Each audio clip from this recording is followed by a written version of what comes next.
27 arestado ng salakay ng isa umanong shabu Tiangge sa San Pablo, Laguna.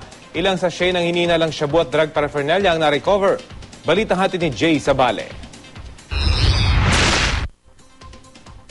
Pagdating pa lang ng mga operatiba sa target area sa Barangay 2A at 2B San Pablo, Laguna,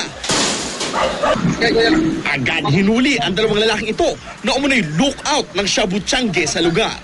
Sabay-sabay ding sinalakay ang 10 bahay pero di agad napasok dahil sa tibay ng gate.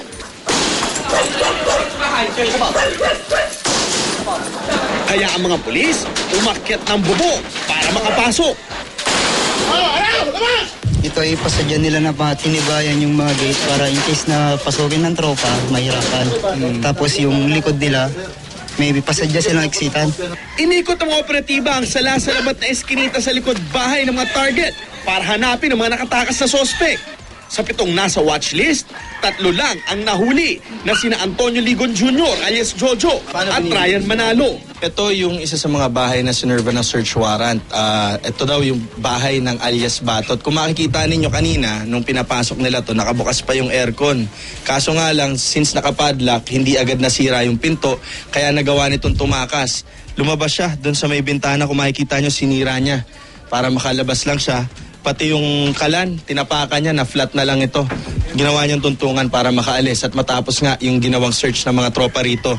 Todot ang ginawa ng mga naaresto. Nung nakarang po 2009, 2008, yung nagtutulak po ako nun. Pero nung 2010 po ako lumaya, hindi na po ako nagtulak po. Dati po, pero tumigil na po ako simula nagkasawa na po ako. Nagbago po ako ng asawa ko. Ilang sachet ng pinaghinalang shabu at drug paraphernalia ang nakuha sa mga bahay. Sa bahay naman ng isa pang target na si Susan Cuarto o alias Susan Taba. Ilang kababaihan at minor de edad ang naabutang nagbibideo karera. Noong una itinanggi pa nito na tulak siya ng shabu. Nag-ooperate lang daw siya ng illegal na video karera. Pero kalaunay umamin din. Ito pong meron po akong hinawakang kaunti gawa po nung anak ko yung nagkasakit. Ay ginamit po namin, yung laki po ng pinagbayaran namin sa ospital. Bukod sa umunin shabu na tinatayang halos 30,000 piso ang halaga, may nakuha ring cash, samot-saring drug paraphernalia, timbangan at isang baton sword. Nasa 29 kataong arestado, kabilang ang 5 minor de edad, 7 babae, 17 na lalaki, kasama na rito ang 3 nasa watchlist.